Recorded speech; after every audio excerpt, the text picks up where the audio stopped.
హైదరాబాద్ ని రౌడీ షీటర్లు కొత్త అవతారం ఎత్తారనే ఆరోపణలు ఉన్నాయి. ల్యాండ్ సెటిల్మెంట్స్ పైసా వసూలు కాకుండా రూట్ మార్చారు. కబ్జాలు సైట్లలో అడ్డాలు వేసే వారిపై కఠిన చర్యలు తీసుకోవాలని పోలీసులకు ఆదేశాలు జారీ చేసింది రాష్ట్ర ప్రభుత్వం. అలాంటి కార్యకలాపాలకు పాల్పడితే చర్యలు తీసుకుంటున్నారు పోలీసులు.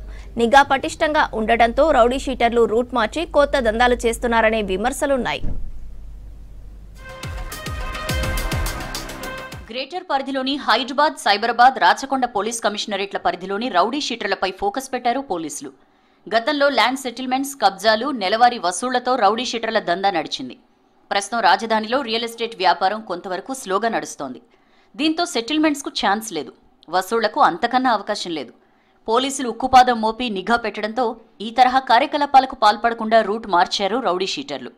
కొందరు జైళ్లలో ఏర్పడిన పరిచయాలతో గంజాయి, డ్రగ్స్ సప్లై చేస్తుండగా మరికొంతమంది గ్యాంబ్లింగ్ సెంటర్స్ నిర్వహిస్తున్నట్లు తెలుస్తోంది.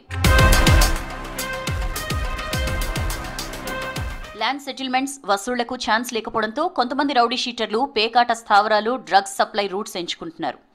పైకి ఎలాంటి సెటిల్మెంట్స్, క్రైమ్ చేయనట్లు కనబడుతూనే ఈ తరహా యాక్టివిటీస్కు పాల్పడుతున్నారు. ఇలాంటి వారిపై నిఘా పటిష్టం చేశారు పోలీసులు. యాక్టివ్గా ఉన్నవారితో పాటు వయసు మీద పడిన రౌడీ షీటర్లపై కూడా పోలీసులు ఫోకస్ పెట్టారు. పెద్దవారు, అనారోగ్యంగా ఉన్నవారిని 2-3 నెలలకోసారి స్టేషన్కు పిలిపిస్తున్నారు. యాక్టివ్గా ఉన్నవారిని మాత్రం 10-15 రోజులకోసారి పిఎస్కు రావాలని చెప్తున్నారు పోలీసులు.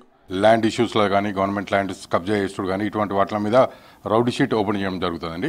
వీరి మీద ఖచ్చితంగా మేము ప్రతి పోలీస్ స్టేషన్లో కూడా మేము ఖచ్చితంగా వాళ్ళ మీద అబ్జర్వేషన్ పెడతామండి. ఒక టైప్ ఉంటుందండి. ఇప్పుడు ఓల్డ్ ఏజ్ పీపుల్ ఉన్నారు, వాళ్ళు ఏం చేస్తలేరు అంటే వాళ్ళు ప్రస్తుతానికి ఒక లాంగ్ బ్యాక్, ఒక 10 years బ్యాక్, 15 years బ్యాక్ వాళ్ళ మీద రౌడీ షీట్ ఉంది. వాళ్ళు ఇప్పుడు హెల్త్ ఉన్నారు, లేకపోతే వాళ్ళకు హెల్త్ పర్మిట్ చేస్తలేదు. సో అటువంటి వాళ్ళను కొంచెం లాంగ్ పీరియడ్, ఒక 3 months ఒకసారి వాళ్ళను అబ్జర్వేషన్లో పెడతా ఉంటాను. యంగ్ ఉన్నారు, యాక్టివ్ ఉన్నారు, అటువంటి వ్యక్తుల మీద ఎవ్రీ 10 days, 15 days ఒకసారి ఖచ్చితంగా మేము వారి మీద అబ్జర్వేషన్ పెడతామండి. వాళ్ళు పోలీస్ స్టేషన్ పిలిపిస్తాం. రౌడీ షీటర్లు రూట్ మార్చి వ్యభిచార గృహాలు, గ్యాంబ్లింగ్ సెంటర్లు, డ్రగ్స్, గంజాయి సప్లై చేస్తున్నారనే సమాచారం ఉందని అంటున్నారు పోలీసులు.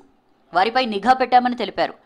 అలాంటి అక్రమాలకు పాల్పడేవారు పట్టుబడితే బైండ్ ఓవర్ చేయడంతో పాటు యాక్టివ్గా ఉన్న రౌడీ షీటర్స్ పట్టుబడితే వారి బెయిల్ కూడా క్యాన్సిల్ చేసేలా చర్యలు తీసుకుంటామని హెచ్చరించారు పోలీసులు. పిఎస్కు డేట్ ప్రకారం రాకుండా తప్పించుకుని తిరిగితే కూడా వారి కదలికల్ని పసిగట్టి పట్టుకుంటున్నామని అంటున్నారు. రౌడీ షీట్ ఉన్న ప్రతి ఒక్కరి మూమెంట్ పై నిరంతరం నిఘా ఉందన్నారు పోలీసులు. ఈ రౌడీ షీటర్స్ కానీ, వారికి గ్యాంబ్లింగ్ దందాల్లో కానీ, లేకపోతే ఒకవేళ డ్రగ్స్ వ్యాపారంలో ఉంటే మాత్రం స్ట్రింజెంట్ యాక్షన్ ఉంటుందండి. ఖచ్చితంగా వారి మీద కఠిన చర్యలు తీసుకుంటామండి. డెఫినెట్గా వాళ్ళని రిమాండ్ చేస్తామండి. వాళ్ళ మీద మళ్ళీ అగైన్ వాళ్ళ మీద అటువంటి చర్యలు పరపకుండా వాళ్ళను బెయిల్ కూడా క్యాన్సిలేషన్ చేసే పరిస్థితి ఉంటుంది. రూట్ మార్చి దందాలు చేసే రౌడీ షీటర్ల తాట తీస్తామని హెచ్చరిస్తున్నారు పోలీసులు.